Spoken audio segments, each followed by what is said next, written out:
What's up? What's up, man? I hope y'all are having a divine day. I trust that you are. So, the title of today's discussion is They Didn't Hurt You, They Sent You Back to God. And this lecture was actually inspired by a comment that I saw on the channel just earlier today. All right, and so I'll read the comment. How about the idea that our partners teach us how to love God? From a female perspective, man has all the attributes of God in human form, and it is through men that we establish a relationship with father, protector, etc. I found that each of the men I've known in my life have either shown me how better to love God or have left me with an obstacle in that path, the healing of which helps me to love God. So this was a very profound statement to me, and I want to expand this into a lecture not just about relationships, but about everything, about how every moment in our life is a sermon. It's an opportunity that our soul uses to draw us back into source. So let me hit the live button on here. My bad, I wasn't live on Instagram. All right, let's get to it. And as always, this document will be on YouTube, so you can always check it out there. All right, but let's talk about this, how every moment in your life is a sermon. What is heartbreak? And I often use this example and I say, what is more important, the person that hurts you, that leads you down this path of healing, or the person that you end up with? Which one is more important on the journey? Would you even be with that second person if it was not for the first? Okay. So what truly is unintentional in life? All right. So this is what we're going to dive into today. So let's start off with these couple paragraphs, this intro, and then we'll get right into it. So there is a quiet intelligence woven through the fabric of our lives, an intelligence so subtle we often miss it in our rush to label things, to judge things, to fix things, or escape what we do not understand. We speak of random chance, of good luck and bad timing, of heartbreak and healing. But what if every moment, no matter how fragmented or divine, was part of a larger choreography? What if life itself is not happening to us, but initiating us, one sacred thread at a time, into deeper awareness, into spiritual maturity, into a greater knowing of the source from which we came? Beneath the surface of every joy, every wound, every delay is a hidden hand guiding us, not toward comfort, but toward awakening. We imagine our spiritual path to be paved only in silence, scripture, or ceremony. But what if God is just as present in the lover who leaves, the child who cries, the stranger who smiles, or the door that won't open again? Perhaps we have misunderstood the curriculum. Perhaps the whole of life is the sanctuary, and every experience, whether we call it pleasure or pain, is a living sermon, an invitation to return to the divine, not just with our minds, but with our entire being. Not just in belief, but in embodiment, not just in love, but in how we respond to all things. And this goes hand in hand with what we've been talking about, how every moment in your life is a divine miracle, man. That your father laid down with your mother and you popped out. And now source is expressing itself through you within this reality that you're walking through. Right? And so everything that you see is a product of yourself, which is an absolute miracle. Okay? So there are two things, or there's really two. We can break down situations in life into two primary categories. There are moments of joy that are like the opportunity to give praise and stay in gratitude. And then there's the more narrow path, which is the path of pain, which is always going to be a calling back to yourself. You created this event. It is being outpictured from within you. So it's an opportunity to stand in the midst of your creation, still look at it as a miracle, but choose differently. Okay, this is the narrow path. This is often where we try to judge things, where we try to chalk things up to chance or misfortune. But there is extreme sacredness in your ability to look at everything in life as a lesson, as a calling from the divine to return back to the source within you. Okay, so let's get into it a little bit more. Everything is a teacher. So how life initiates us into union with God. What if life is not random? What if every experience, whether exalting or excruciating, is a divine whisper, a coded message, a door to deeper union with the eternal? From the stranger on the street to the heartbreak in the night, from the child's laughter to the death of a dream, Every moment asks us the same question: will you come closer to me through this? Because ultimately, every experience is either drawing us into gratitude or inviting us into transformation. Either way, it brings us to God. It brings us to the understanding that we are God, that we are the creators, right? That the divine is housed within us, that you are the temple of the Most High. Okay? It's not enough just to watch your language and watch your words when you're in the temple or in the church. You are the temple. So every place that you step is sacred. Every thought that you think is sacred. Every experience that you have is divinely orchestrated for you. Do you see the miracle in everything around you? Do you truly see the miracle in everything around you? Okay, so the alchemy of experience. Everything is a messenger. Life does not happen to us, it happens for us. And even more profoundly, it happens through us. Each encoded, or each encounter, right?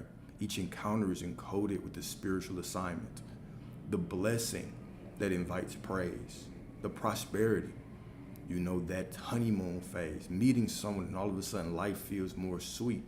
This is an opportunity for us to praise. The trial that births resilience, the opportunity to stand in front of something that looks challenging and solidify who you are, to be who you actually say that you are, okay? To grow deeper in your communion with the divine within you. This is a blessing in itself. The delay that teaches surrender.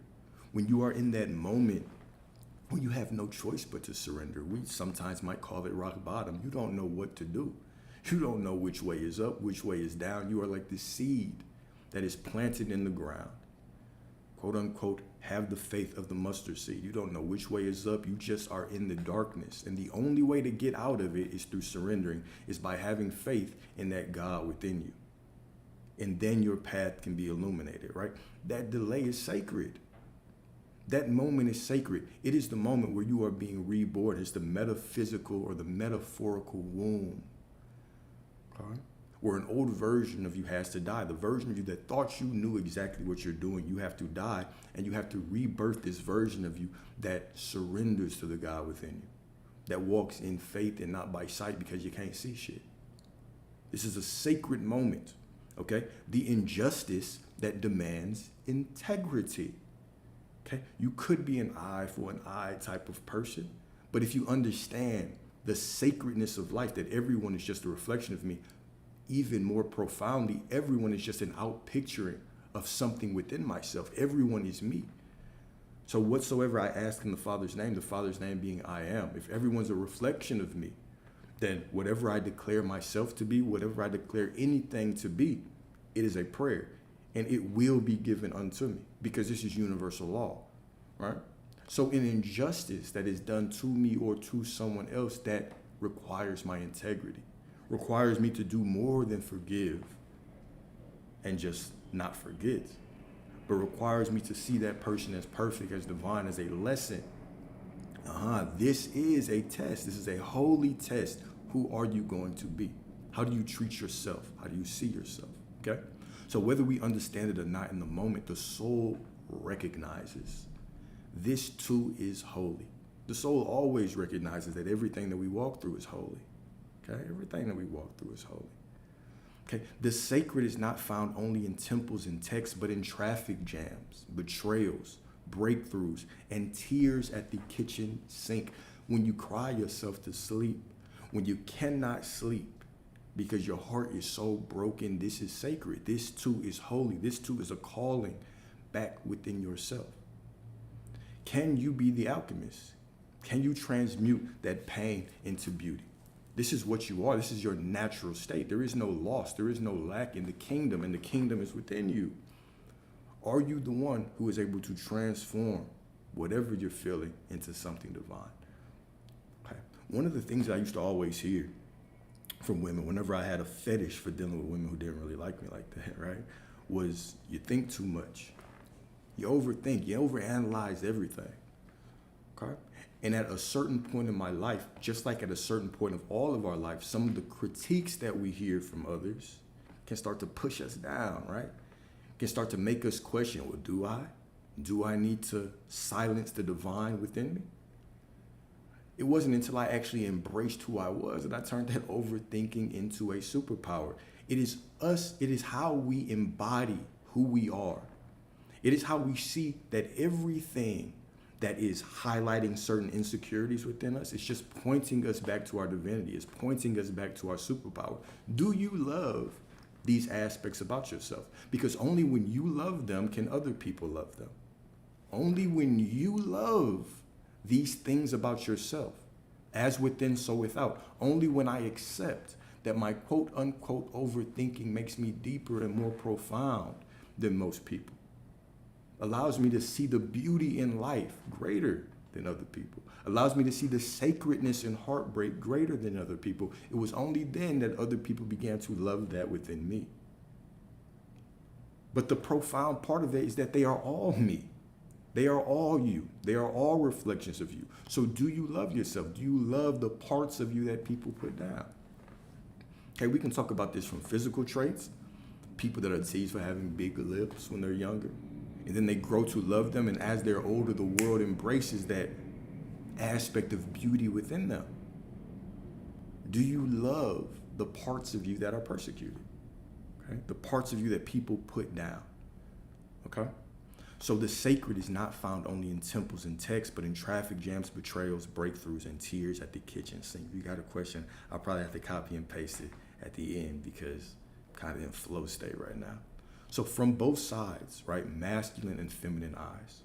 For the woman, okay, for the woman, a man may appear as more than just a person.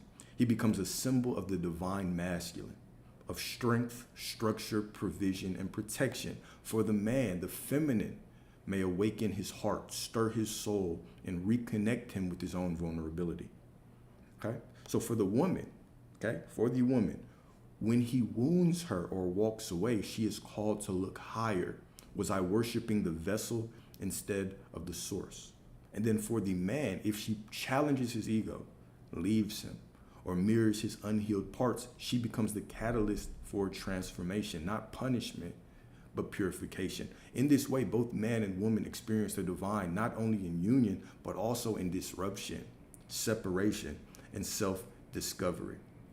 It's all sacred. The heartbreak is sacred. The betrayal is sacred. The abuser is sacred. They are all you, and they are all a calling from your soul to return to the divinity that has always been within you. You are not looking for completion. You do not need completion because you are whole. You could not be anything less than whole because you are divine, because the divine is within you. What you are truly looking for is a mirror, someone to remind you of your divinity. And you find that within every single person, because every single person is a divine mirror into the deeper parts of you. Some of the parts of you that are conscious, some of the parts of you that are unconscious. But everyone is your divine mirror. They're all pointing you back to source, and source is you. They're all reminding you that you are the source of all this shit, okay?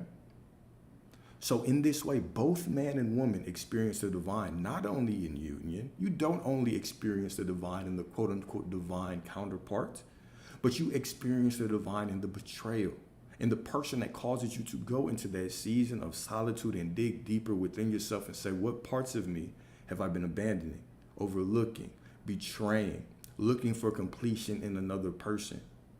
And how do I begin to love those parts of me?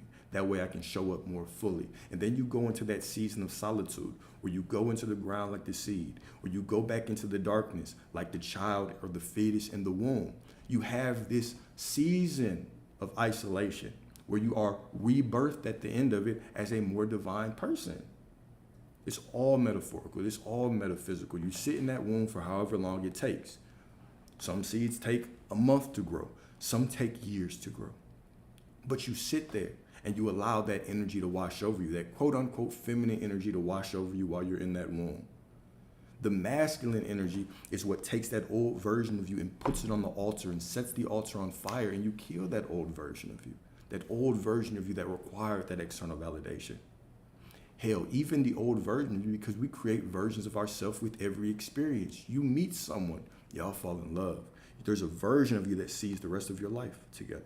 You see beyond the rest of your life together. You see, I do not want this to end at death. I will love you to infinity. Beyond this lifetime, whatever happens next, hell, heaven, next reincarnation, I could not even fathom not remembering you, because this is how pure your love is, because your love is divine. It doesn't think in timelines, it transcends time. This is how you know that you're an eternal being. When you love someone, you are willing to love them forever. The concept of I'll have to come back and forget, I would never forget you, because this is how I love you. Right? So that version of us, when we lose that person, we kill it. We become like the phoenix, right? Setting the nest on fire and going into that next to light ourselves on fire and rise as a greater version of ourselves. So this is our masculine energy that puts that old version of us on fire. And then the feminine energy becomes the tears and the pain that we feel, the emotions that we let spill over us, that washes that version away. And so then we sit in the womb for a certain amount of time, and then we are rebirthed into the world as a new person. And this happens over and over and over again. This is why the quote says, the spiritual man or woman does not fear death, because you die 1,000 times. You die and transform all the time. Every moment is sacred. Everything is sacred. It's all a prayer. It's all an affirmation. It's all a sermon. It's all church. And it's all coming from within you, which is the true temple of the divine. It's perspective, y'all. It is perspective. The most beautiful people that you know have a beautiful way of looking at the world, because they are in a completely different reality than anyone else. Two people in the same restaurant, and one just complains about the service and the other sees the beauty of everything around. Okay, it might be taking a little bit longer, but this just gives me more time to enjoy the ambiance, to enjoy the conversation. We're in the same place in two completely different realities. What forges internal beauty? The world is not about what it is. It's about who you are. What you see, how you react, how you think is an indication of you, not the world. The world is meaningless without your input. You are reality. Your perspective is reality. Your declarations, your decrees are reality. How you see things, that is reality. So you could be in a completely different reality than everyone else around you. They can just complain, and you can just sit in the bliss of the miracle that is life. This is divine, right? This is divine. And when you start looking at everything as a miracle, all of a sudden you're not even a match for negative things anymore. But it's all a miracle. Okay? So beyond love, right? Pain, purpose, and the power of presence. Love is a powerful teacher, yes. Love is a powerful teacher, yes. But it is just one path. Pain teaches surrender. Delay teaches patience. Failure teaches humility. And loneliness teaches divine companionship. How does loneliness teach divine companionship? Because before you can have that person outside of you, you have to have them within. You don't need a man to balance out your feminine energy. Gentlemen, you don't need a woman to balance out your feminine energy. You have everything within you. You were born with both masculine and feminine energy. You just lean to one side of the polarity. But until you cultivate that other side of you, that other energy within you, then how could you even recognize or resonate that divine counterpart outside of you? Okay? If I do not have an understanding of my feminine energy, then how will I know what woman whose feminine energy matches mine? How will I know how to protect her feminine energy? Good morning, good morning. You know what I'm saying? So pleasure, even pleasure when received with reverence, teaches joy as a form of worship. Pleasure when received with resonance teaches joy as a form of worship. Okay? There is no wasted experience. Even when we think we've fallen off the path, we're being shaped by it. God wastes nothing. This is the metaphor of nature. Nature wastes nothing as well, because nature is God, because everything is God. If you want to learn about everything, learn about anything, because everything is a reflection of everything. Everything is multidimensional. Everything means more than we see it. Does nature waste anything? You see the tree that grows out this random plot of land, and then the leaves fall and they become compost for the new trees. Nature doesn't waste anything. You don't throw away any parts of nature. The seeds become new plants. Even the stems can just be fertilizer. You can grind them up. You can put them in the humidifier, the dehydrator, whatever y'all call that shit. There's nothing wasted in nature, the same way that nothing is wasted in your life. Right? You're not just in a season of pain for no reason. There's a lesson in it. And when you accept that lesson, you embody that lesson, you raise the vibration, you get better and more beautiful and more divine things that are more in alignment with who you are. You're meant to experience everything that you want. The most beautiful things that you want, you meant to experience it all. But how do you handle every season in your life? Do you see everything as a sermon, or do you see some things as wasteful? Do you only appreciate the good things and you run away from the quote unquote negative things? It's all your creation. You created it all. It's all a miracle. It is all a miracle. The heartbreak is a miracle. The woman that betrays you, that ghosts you, is a miracle. She's still a version of you. She's still a goddess. The man that just ghosts you, he's still a god. He's still a reflection of you. But what is the deeper lesson? Is there ghosting trying to show you how you've been abandoning yourself, how your sense of self-worth is too small? Do you walk into situations and believe, I just hope they like me? I just hope they like me. Or do you expect them to? Okay. But that's a whole nother conversation. I was trying not to go down that path. All right. So reflection question number 1. What recent moment made you question God? And how could it be reinterpreted as a call back to him? Whether it was loss, okay? Whether it was loss, whether it was a job not calling you back, whether it was the money just not coming as quickly, okay? Where can it be reinterpreted as a call back to him? Are you worshiping the thing or the source? Do you understand that you are the source? Okay? What have you labeled as meaningless that might have been sacred in disguise? Maybe you are in a quote unquote season of solitude where everything seems slow because you got a whole bunch of money coming and you need your rest so you can spend it. How can you translate these things in your life into blessings? Because the deeper truth is that everything truly is meaningless until we give it meaning. And we give it meaning in a quote unquote positive or negative way based on who we are remembering ourselves to be. Do you remember that the kingdom is within you, that source is within you? So it doesn't matter how things are unfolding, they must be unfolding perfectly because the God within you is perfect. Or do you see things as meaningless? Who are you? Who are you being as you're walking through life? Are you being the divine, or are you being a victim? The God within you could never identify as a victim. That's why you don't feel good when you do it. That's why you feel out of alignment when you do it. Right? Your feelings mean that you are filtering the divinity within you in a wrong way. You're thinking in the wrong way. You're remembering who you are incorrectly. And when you remember who you are incorrectly, you have to feel bad. Because you're not being who you are being. You're not being who you are. Put it like that. You ain't being who you are. Okay? So gratitude or growth, 2 doors to the divine, right? All experiences ultimately fall into 2 categories. Number 1, that which brings us into gratitude. Moments where the veil is lifted and we see the goodness of God clearly. You see the source within you clearly. You feel the love of the divine flowing through you. If you think about the things that you want and you remove the thing, and you think about the feeling, and you feel the feeling that you would have if you had the thing, but you remove the thing, what you'll realize is that you just feel that way on a soul level because you feel like God sees you. You feel connected to source the same way that you were connected to source before you descended into this illusion. Because before you were here, you were one with source.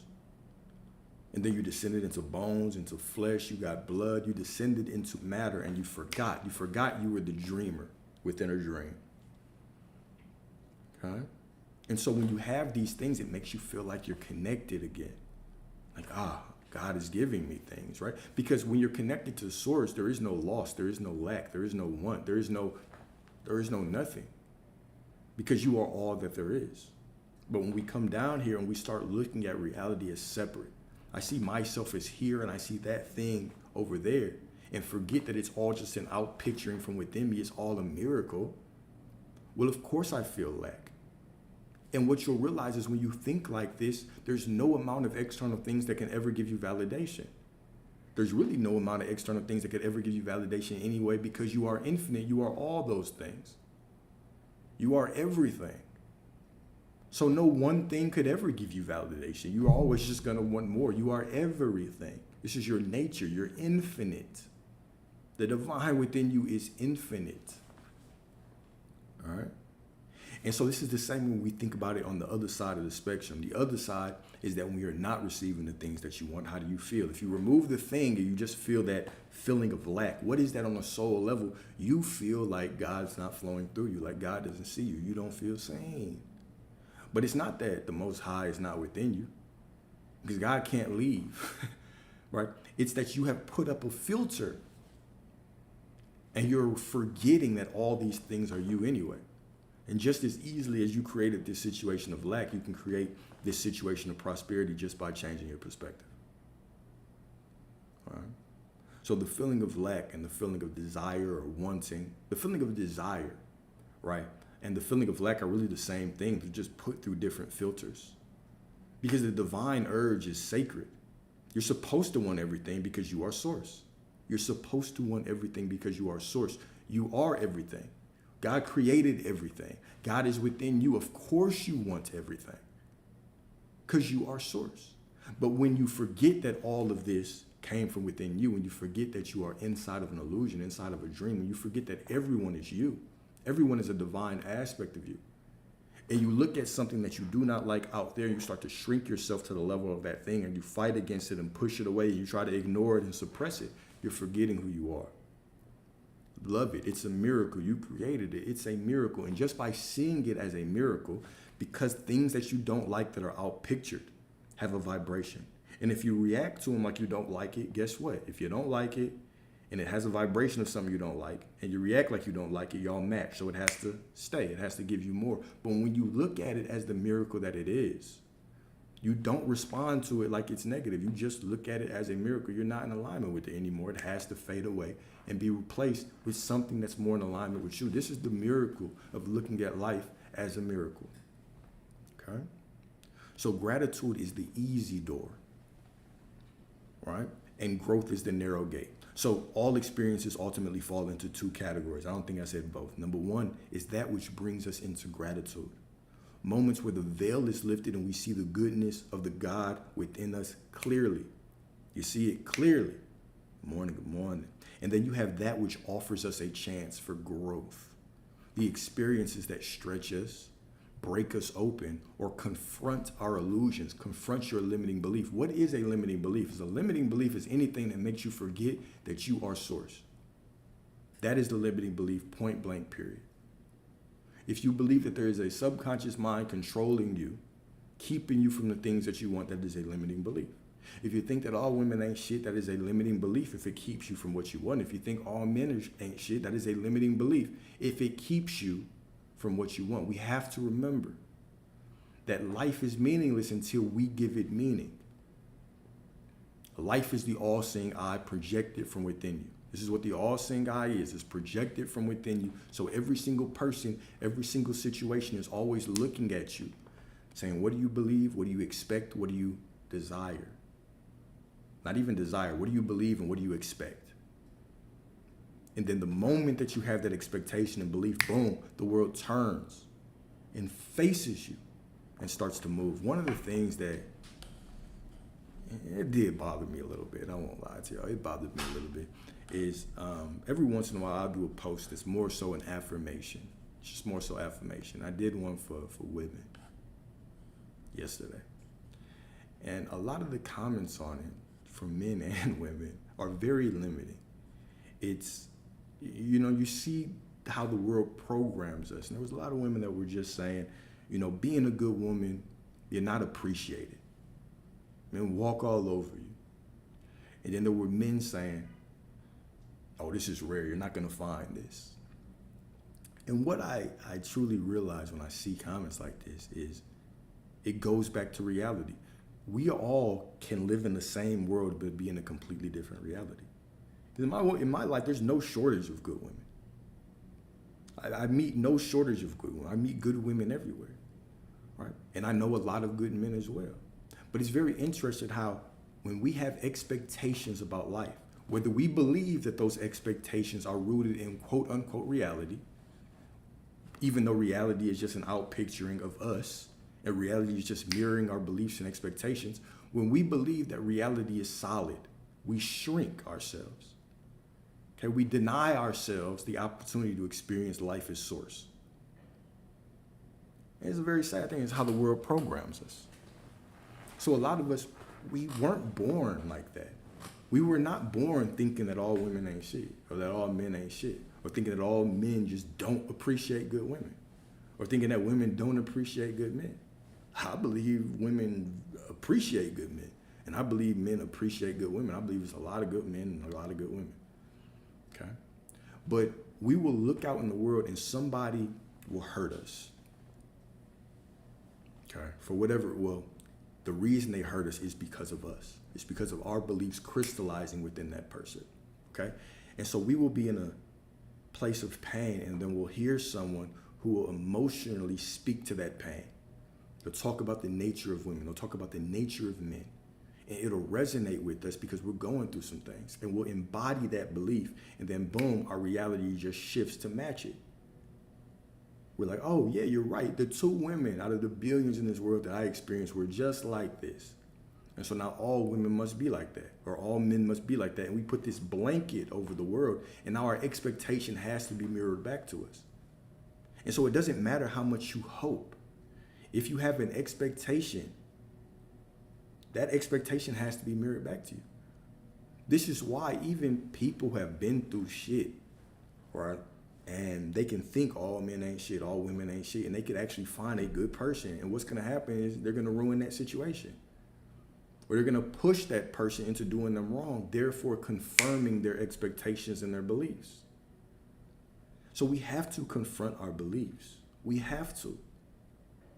The things that you go through that seem to be negative are not meant to push you down this path of bitterness. You always have the choice. Choose the path of beauty or the path of bitterness. The path of beauty leads to more beauty. The path of bitterness leads to more bitterness, as within, so without, as above, so below. The world is not testing you. It's not putting you through shit. It's just the perfect mirror to who you are. And because it's the perfect mirror, everything that you experience that's not what you want, it's just an opportunity to change your beliefs. That's it.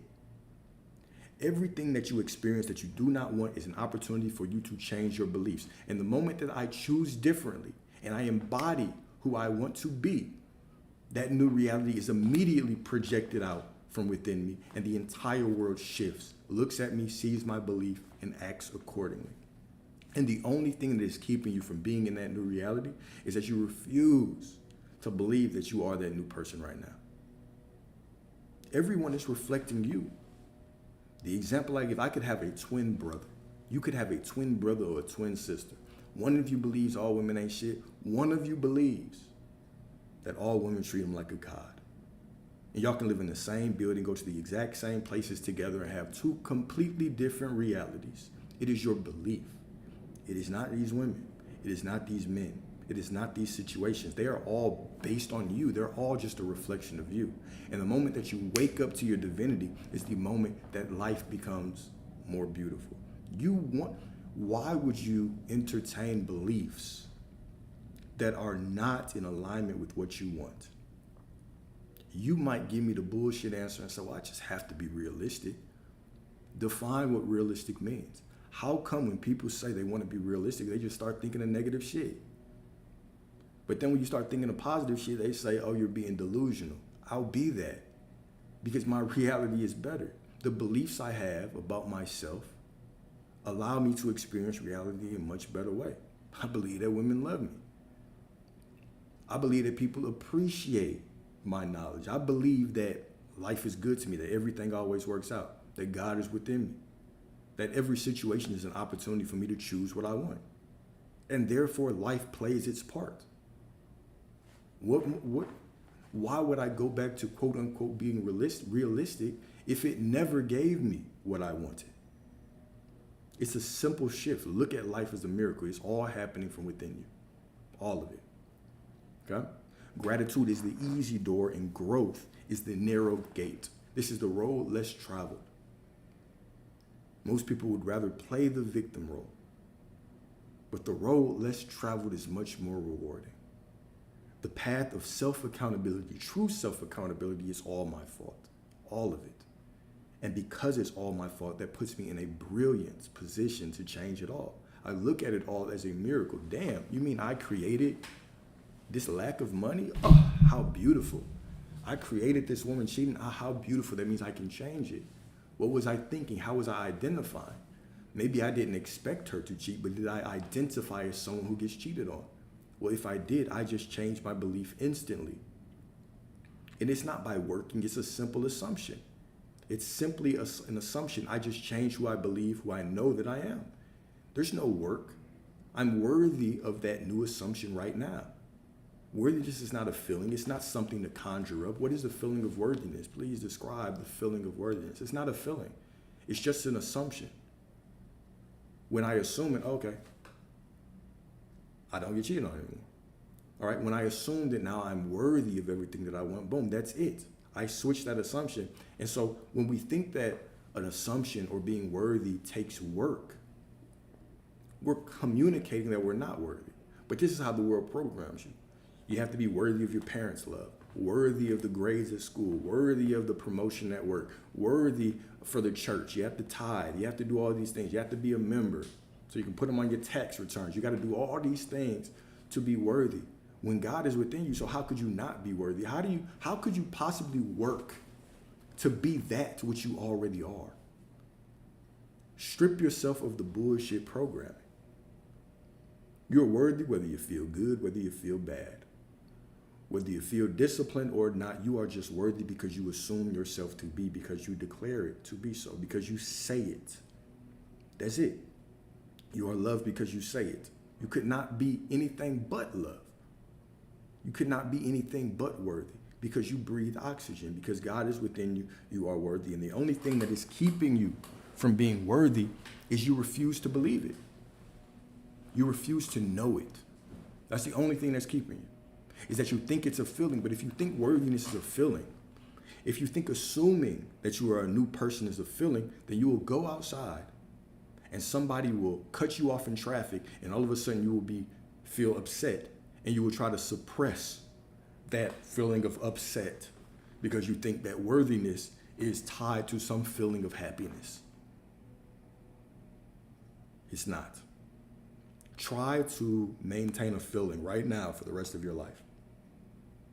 You can't. No one can. Okay, unless you got, that's a whole nother conversation. Some people can, but you know what I'm saying? We don't look at them the same way. All right? So worthiness is not a feeling, it is an assumption. Okay, so number 5, the ones who hurt us help us, even when they don't mean to. Nobody can escape the role that they have to play in your life. Nobody can. If they have to play the role of waking you up, then they have to do so. Okay, so there are, I like this statement right here. This is a bar. There are people whose presence feels like a prayer answered.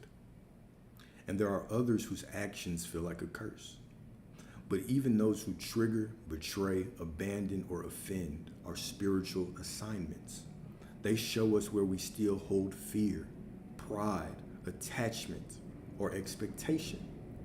Everyone is a divine mirror. It's showing me where I expect betrayal, where I expect cheating, where I expect loss, where I expect someone else to validate me because I can't do it myself. Everything is a divine teacher, okay? In healing from them, quote unquote healing, meaning just going back to who we really are, right? We come back to God, not bitter, but wiser, not closed, but more capable of loving freely, wisely, and without idolatry. Thou shalt have no false idols. I am God and there is no other. What does this mean? What does this mean? Okay, what is a false idol? We think it's bowing down to a golden statue, right? But when we talk about false idols, you have to understand that everything is you. Verily, verily, I say unto you, whatsoever you ask in the Father's name shall be given to you. What is the Father's name? I am. How do you describe yourself? You say, I am something. So anytime you describe yourself as something, you're saying, I am. Now, everyone outside of you and everything outside of you is just a projection from within you. So they're not them, they are you. So anytime you declare someone to be something, you are using God's name. Okay? So now if everybody outside of me, everything outside of me is just me, and by describing anything, I am describing God, I should not be using the Lord's name in vain and talking anything that is not a divine description. I should only speak about things as I want them to be. So we call it we call this delusion, right? But clearly, this is what Scripture is saying. Don't identify anything the way you don't want it to be. Now, what happens when someone, quote unquote, hurts me? And I put them on a pedestal and I start identifying with it and I start shrinking myself. And I say, no, I have to be less divine. I have to be more guarded, more closed off because they hurt me. And now you go through life, and when people ask you who you are, you start telling them about all your past. This person hurt me, and now I have to tell you that, because if you understand how they hurt me, then you'll understand me more. You're making them a false idol. I am God, and there is no other. You should have no false idols besides me. They're not even outside of you. They are within you. But now you are externalizing the external reality. You're thinking of it as this big, scary, real thing, right? And now because they've done something that you manifest, by the way, because they've done something, because they've exposed a blind spot within you, now you're shrinking yourself down and looking at them as larger than you. You're forgetting that you are the main character. You're remembering yourself incorrectly. Right? You're remembering yourself incorrectly. Okay, so forgive them. Not because they deserve it, but because freedom from them means freedom with the divine. Forgive others so your Father in heaven can forgive you. But if you don't forgive others, your Father in heaven cannot forgive you. This doesn't mean there's some big wrathful God up there. The divine's not wrathful and mean. You are wrathful with your assumptions. The world's not testing you. It's just a perfect mirror. So when you assume the victim role, you will get more opportunities to be a victim. This is why the moment that you say, I have to walk through guarded, other people will hurt you in a way that will keep you in that guarded place. Because the world is just a mirror. It's just a mirror, y'all. There's nothing out there to hurt you. The universe isn't unfair. God isn't unfair. God isn't vengeful and wrathful, but you are, because you can't let go of the past. Because you cannot let go of the past, you cannot walk into a more beautiful future. You stay stuck there. Okay? So creation through consciousness, what will you do with it? All right? The moment is never the question. Your response is. Reality is not about what you see, it's about who you are. Okay? Reality is not really solid, it's about who you are. All right? We are co-creators. God is within you, you are within God, shaping reality through what we choose to do with what happens. We can repeat patterns or create possibility. You always have a choice. We can repeat patterns or create possibility. How do you repeat patterns? By responding to them as if you don't want them. By forgetting that these are your children out here. Everything that you birth, everything that you see, every moment is a conception of your imagination. Every moment is a painting of your internal state of being, of your state of consciousness. Every moment is a lesson. It's telling you something. Do you study the lesson? Okay? Or do you make the lesson an idol? Do you begin to push away the lesson? Do you begin to get angry and upset and hate the lesson? Or do you understand that it's all coming from within you? In the moment you love it, you're not even in a vibrational match with the things you don't like. If you love everything and look at everything as a miracle, you're not even in alignment with the things you don't want anymore. They just fade away. And you just walk through life looking at everything as a miracle, as a lesson. It's just a menu item. Do I like this? Do I want more? Okay, cool. Then I will get more. Simple as that. Do I not like it? No. I don't like it, but it's still a miracle, so I will not get more. Simple as that, a simple assumption. Okay? This is how, all right, okay, yeah, here we go. We can repeat patterns or create possibility. We can react or we can rise. This is why we have to be greater than the circumstance. And the only way to be greater than the circumstance is to remember that you are greater than the circumstance because you are the creator of the circumstance. Right? For sure. That amor fati, man, the love of destiny, right? So we can either react or we can rise. We can spiral or we can surrender. Okay, this is how we become divine vessels, not just by avoiding pain, but by alchemizing it. Don't walk through and avoid pain. Because what you avoid just shows up more. Embrace it all, love it all, see it all as divine, see it all as a lesson. See it all as an opportunity to embrace life with gratitude because you love it and rejoice and praise it. Or see it as a miracle. You're still grateful that you created it, but be grateful because it's giving you an opportunity to choose different.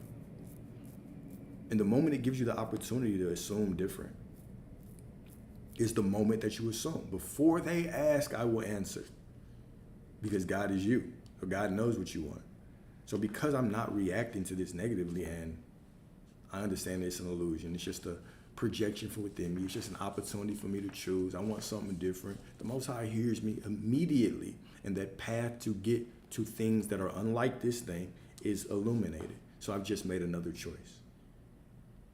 Play the game of life the way that you're supposed to play it, as the creator, not as a victim, because you're never a victim. Never. Okay? Not by just celebrating joy, but by consecrating it. All right, so life as sacred curriculum. Life, or think of life as a divine school.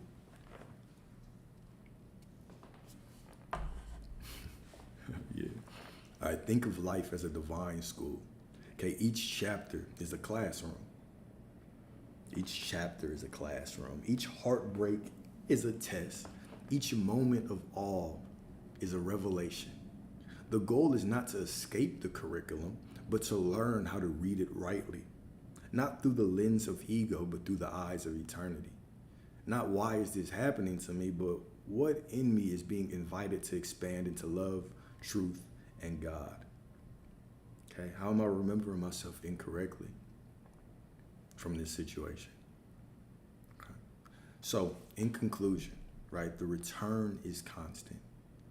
So we begin to see that nothing is ordinary, nothing is chance, nothing is luck. No conversation, no conflict, no coincidence, quote unquote, coincidence is meaningless. Let me put this in quotes.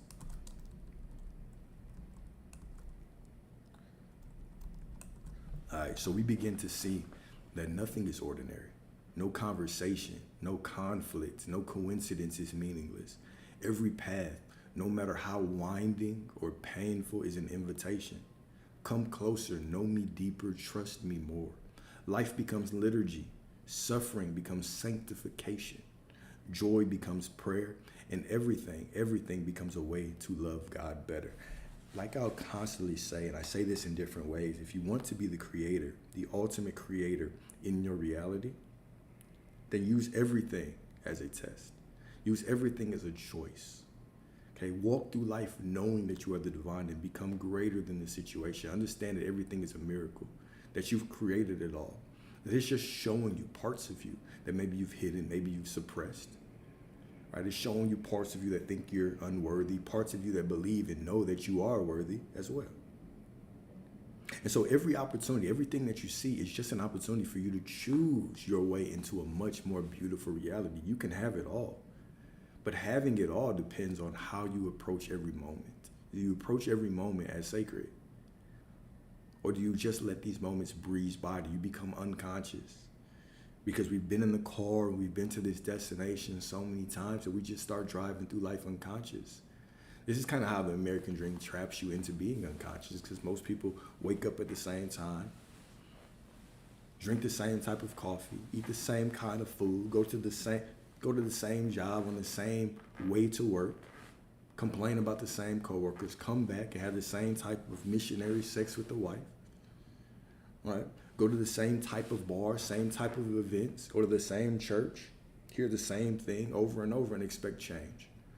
But there's so much redundance in the life that it becomes very easy to go unconscious.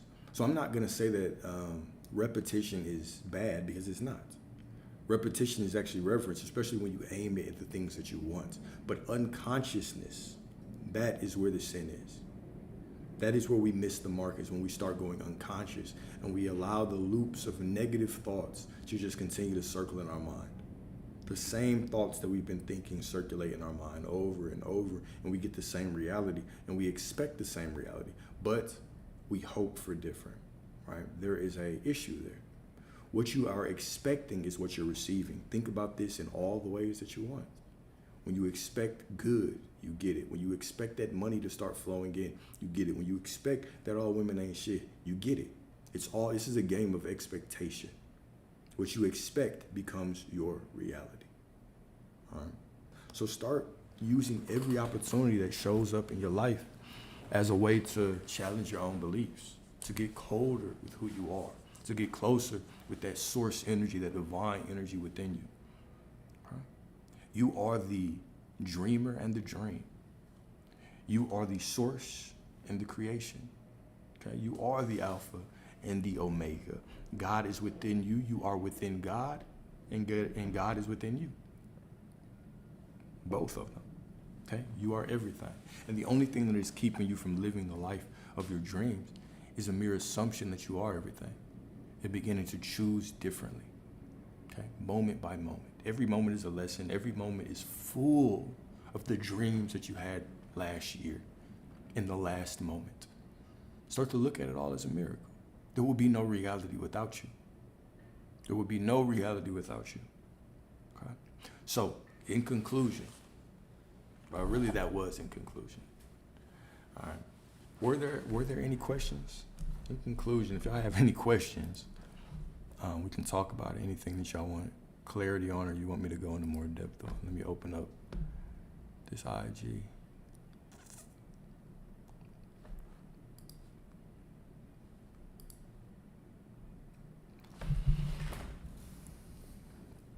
The beautiful thing is that it doesn't matter what you've been doing for the last week, for the last year. You can change your life right now. Everything can change in this moment. You don't have to wait for church. You don't have to wait for the next video. You don't have to wait for meditation. You can change everything right now, just by your assumption.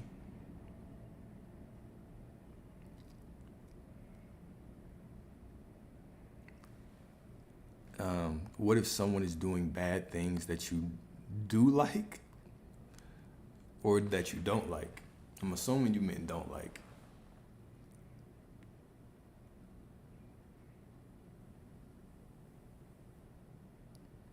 Gotcha. So, okay, what if someone is doing bad things that you don't like? What does that mean? The answer is going to be very specific to you. So I don't think anyone can give a blanket statement to anyone about that answer. But what you have to realize is that everybody is an outpicturing of your consciousness. So everyone is a specific lesson and a specific peek into some kind of belief, expectation, thought that you have, right? That you have. So if someone is doing things that you do not like to you, right, then you're going to have to study and say, okay, what is it about them, or what is it about me? Not even what is it about them. What is it about me that's attracting this person in my life? Is it my lack of boundaries? Is it my expectation that people do me wrong? Is it my expectation that there are no good people? Is it my expectation that this is how love is, that love endures all kinds of pain? What is my expectation? What are my beliefs about this? And the exercise that I always give is the 5 whys, right? We use the 5 whys in tech. Whenever I was in tech, we used the 5 whys. It's called a root cause analysis. If there's any issues, we ask ourselves why 5 times.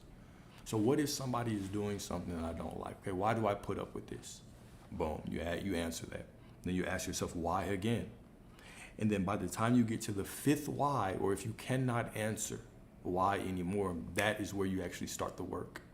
And then what you'll see is that once you change that belief, and you can change that belief instantly just by being conscious of that belief and changing. Okay, I no longer accept this. I completely move to this. Now you'll see that reality actually instantly changes. And now you walk down the path of realizing that new reality with every moment. Okay? But now you have to be conscious of that thought, of that belief, and switch it. So I know it was a vague answer, but it's going to be very specific.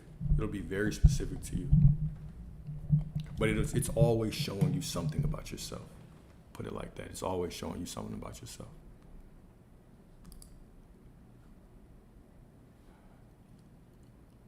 Okay. Do you share any techniques that help prevent yourself from becoming unconscious?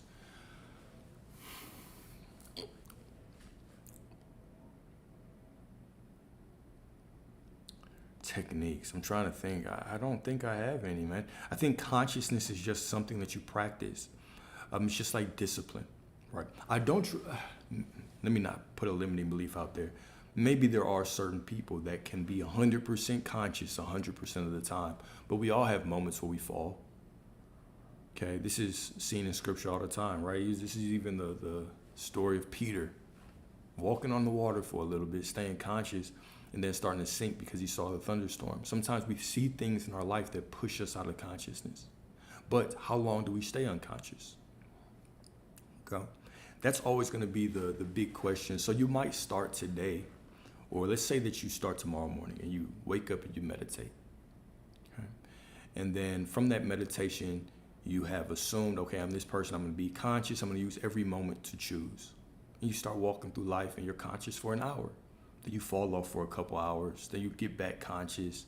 And so throughout the day, you're conscious for, let's say, 4 hours. Like, okay, cool. Right. Now, what do you do the next day? Let's say the next day you're only conscious for 3 hours. Okay, cool. But then the next day you're conscious for 5 hours. And then over time, you just get better and better at it. And you see, as you get better and better at it, you don't spiral as much and you catch yourself from spiraling. Okay. And so you just practice. It's a skill. It's the same way that, if you go to the gym today and you've never lifted a weight, right? You're going to struggle when you start picking up them dumbbells, right? If you've never ran a mile, it's going to feel like your chest is about to explode, right, when you're running. But eventually, you start doing it more and more. You get better at it. Okay, you get colder at it. This is the same with being conscious, man. It's just a skill. It's discipline. Right? It's refusing to go back to that old reality. It's refusing to go back to that old thought pattern. Because what is conscious? When we talk about changing your life, and we're like, okay, you have to be conscious. People are like, okay. And this is kind of the shortcut mentality that a lot of people have where they say, well, I just want to reprogram the subconscious. Then if I just somehow reprogram the subconscious with affirmations for a week or so, then I can just go back to living life how I did. No, you can't. You can never go back. It's what consciousness is. Consciousness is conscious, right? Consciousness is always conscious and aware of something, right? When we're unconscious, we're always aware of the external world. We start making the external world this false idol. But since everything is within you, everything is just a reflection of your beliefs of who you're being. Well, then to truly be conscious is to be aware of yourself. So that is where the skill is. It's just being aware with yourself. So even now, I just have some ideas. The number one thing is going to be meditation, right? Meditation helps you with your focus, helps you stay present longer. And so if you can start meditating for a couple minutes a day, then you can expand it and expand it. I typically try to set aside about 3 hours a day to meditate. Doesn't mean I'm going to meditate the full 3 hours because I typically have other things to do as well. But at least allocating myself that time gives me some wiggle room. Right. It's typically 1 hour in the morning, 2 hours before bedtime. Right. And, that happens. But that helps. And then any other practices you can have, even just mindfulness, right? Like try to be present in the things that you do. Instead of eating with your TV on, try to eat with the TV off. And try to just focus on the food, right? Try to put more focus on things instead of multitasking. Try to do one thing at a time. When you go for a walk, try to go without music and just speak affirmations. See how conscious you can be of those things, right? Maybe just perceive nature. Start doing tasks like, okay, let me just start looking at the world as a miracle. And you walk through life, and instead of just listening to this music and going unconscious, you are looking at, the grass around you. You're looking at the colors. You're looking at other people. You are just admiring creation as it is. All right. And so you're training yourself to be more and more conscious through everything. But you can always use everything as practice. Everything can be practice. Okay. So those would be my things, right? It's how to be more conscious is being more conscious, but it's going to be implementing things that make sense to you. But if I had to name one thing, it would be meditation. But consciousness is always being conscious.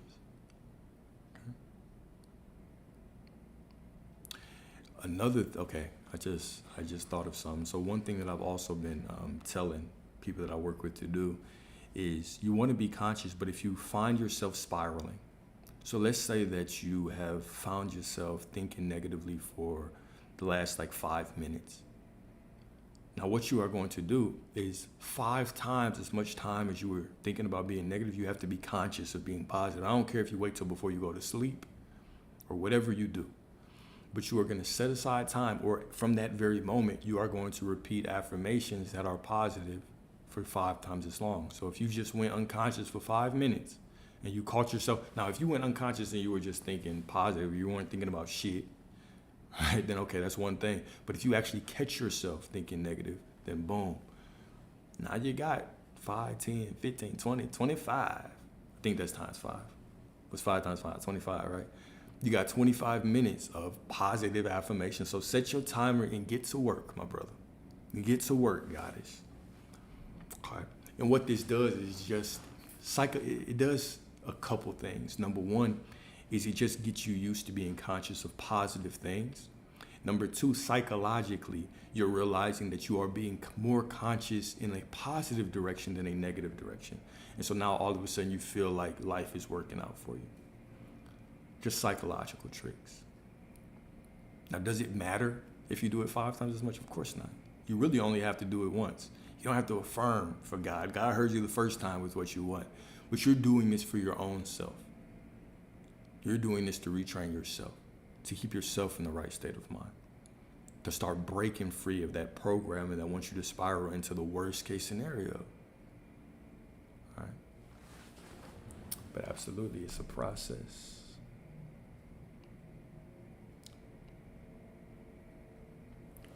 Yeah. So do I recommend the Book of Enoch? I recommend whatever calls you.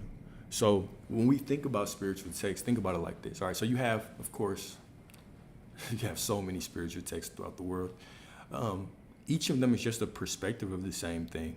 The same way that the Most High might show up to me in a certain way, it might show up to you in a different way. Okay. So you want to go down the path of what speaks to you. We are all really chasing the divine. And I answer this not to dance around the subject, but because spirituality is a very personal journey. So me personally, right, I like scripture. I like the Bible. I used to read it as history. I like to read it as much more than that now. But yeah, I've read the Book of Enoch. I read plenty of the Gnostic texts, Thomas, the Book of Mary Magdalene, the Book of Philip, the Book of Truths, all these things, right? And different spiritual texts, Emerald Tablets, the Kabbalion, everything. And it all points to the same thing, and it says things in different ways. But really, whatever resonates with you, whatever gets you to click within you, that's what you should go with, right? Where ego comes into play is when you find people that are having these huge debates on which religion is greater than the other. And my perspective has always been, of course, it's just my perspective has always been that if I was born in a certain place in the world, a different place, in a different time, of course, I would have different spiritual views. Now, me arguing if one religion is better than the other, does that mean that if that religion didn't exist when I was alive, then I would have no salvation? Right? If I believe in something like heaven and hell, right? If I believe that God is going to punish me, okay? And if you do believe that, that's cool. But if I did believe that, if I was born in a time where I didn't know that, or in a place where I didn't have the opportunity to learn that, would I be more separate from the Most High? Well, I don't believe so. Right? So we're all looking for the truth of who we are in all of these different ways, right? Some look for it in science. Some look for it in scripture. Okay, some look for it in meditation and crystals and yoga and, other things, right? And ayahuasca and all these different ways. And no way to me is wrong. Think that they're all right. And they all serve their purpose of bringing you back into unity. All right. So I try to avoid the whole, like those debates and stuff on which is better. And when people try to question me on my beliefs, I'll entertain. I will always take part in a conversation if it is gonna sharpen me and sharpen the other person, and we're coming at it from a respectful position, right? I'm always gonna try to understand you, and I hope you would try to understand me. But when I already know, like, okay, you're just trying to disregard my belief, I'm not even gonna entertain that. I'm just gonna say you're right, all right? Because my truth is meant to be my truth. There were things that I believed in 5-10 years ago I don't believe in today. There were things that I read 5-10 years ago that didn't click, that I thought was crazy, that of course they click now and they make sense now, and other things that I believe that I don't believe anymore. So it's all such a personal journey. It's such a personal experience, right? And yeah, all roads lead to the divine, right? Everything else is egocentric, okay? Everything that we do leads to the divine, whether you're studying physics, the study of God, right? How everything is working. Whether you're studying biology, the study of the body, what is that? The study of God. Whether you're doing research on what the vaccine does to the body, what is that? The study of God. Whether you are in tech and you are building neural networks, which is just a representation of the neural networks in our brain, which is how AI is ran, what are you doing? You are studying God. You're studying rocks, geology. You're studying the divine. You are studying flowers and birds and all. You are studying God, right? So we're all studying God in some way, shape, or form, right? Whatever we call it, don't really give a damn, right? But follow the things that speak to you. There will be some things that speak to you in this season that maybe you'll drop later on, but they'll be good for you right now. There'll be other things that you study in another season. Or you'll have certain seasons where all you're focused on is getting your chakras open. That's all you want to focus on, right? There's other seasons where you don't. There's other seasons where you're just going to be, the sacredness of your life is going to be making money to help your family, right? It's all bringing you back to oneness, all of it, right? So enjoy whatever season of life that you're in, and definitely pursue whatever is calling to you. If the Book of Enoch is calling to you, read it, because there's something that needs to be told to you.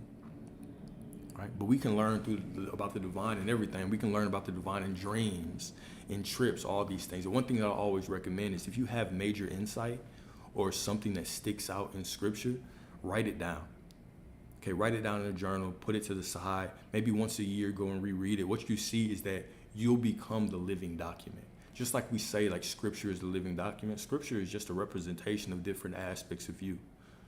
My scripture is just all these metaphors and parables that are representing these different things that you go through in life, different ways to see things. We have to understand that, okay?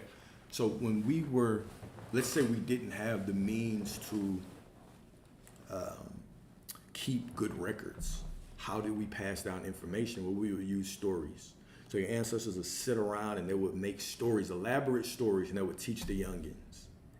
They would teach the youngins about these stories, and then as those kids went through different situations in their life, they'll say, you remember that story? Well, this is what it actually means.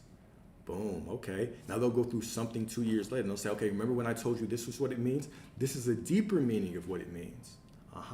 So that's how this is the same way that scripture becomes this living document where we get different answers from it at different times in our life. You get different answers from different spiritual texts at different times of your life. Just the same way that because who you are right now is being projected to your future and your past, even though you're changing futures, the core of you still stays the same. The God within you is changeless. So as you start documenting things that you're going through and revelations that you're going through, what you'll realize is that maybe a year later, 6 months later, you might look at it and have a completely new insight. So now this journal becomes the living document, the living, breathing document of your life, right? And then you can learn from it. And you're always in this constant state of learning and shifting your reality and being a better person. So that's the long-winded answer. But the answer is absolutely yes. If you're called to it, do it. If you're called to it, do it. Right? The pursuit of knowledge is the pursuit of divine, because the divine is infinite consciousness. The divine is everything. The divine is all knowledge. right? Always be wary of the people that say, don't read that, don't look at that, don't do that. Why not? Right? If God is everything, then surely there can be something that I get out of everything.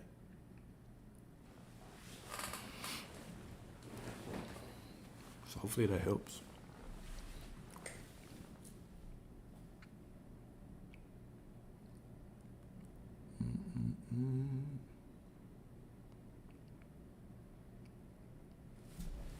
So, okay. So I'm about healing, health, and wellness. What do I call that? Sure, the study of God. I mean, healing, let's define healing. What is healing? You're healing the temple of the divine. You're healing the mind of the divine. You're going back to the origin of the body, right? Health, the movement of the body. This is the study of the divine. How to make the one vessel that you've been given to walk through this life and use to get the things that you want and experience your creation. That's the study of God. Wellness, how to be in this vessel and keep it whole and holy. Whole and holy being the same thing, right? To keep it whole and holy for as long as possible so you can experience this life. What is that? That's the study of the divine. It's all God, man. It all comes back to source. It all comes back to unity. We can try to talk our way out of it. Sure, we can do that. But it's all about source. It's all about source.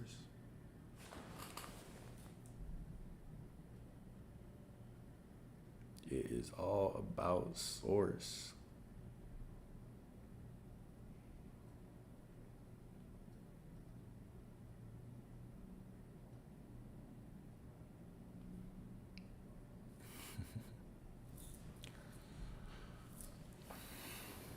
Yeah, man. Appreciate y'all. Oh, shoot, I covered up. Okay, cool. Thought I missed something.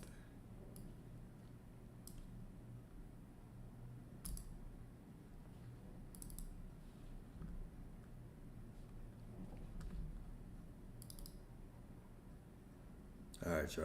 I'm going to end it here. I appreciate y'all for joining us. Let me give y'all some affirmations and let y'all go about your business, man. All right, so remember that y'all are all divine. You are all gods. You are all goddesses. You are all worthy of everything that you want and everything that you deserve. You already have it. You're just walking down the path to reveal it. Okay, every moment is sacred. It's a prayer. Okay, every moment is a calling back to yourself. Okay, you could never be more worthy than you are right now. You can never be less worthy than you are right now. You can never be more loved or less loved than you are right now. Everything that you want is already within you.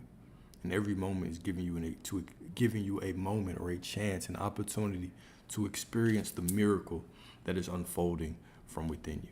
Okay, y'all stay divine. Y'all stay blessed. Y'all stay prosperous. And remember that you can have it all. The relationship you want, you can have it. The car you want, the place you want to stay, you can have it. The prosperity that you want, the health that you want, the body that you want, you can have it all, every single thing. You came down here to experience the fullness, the absolute divinity of who you are.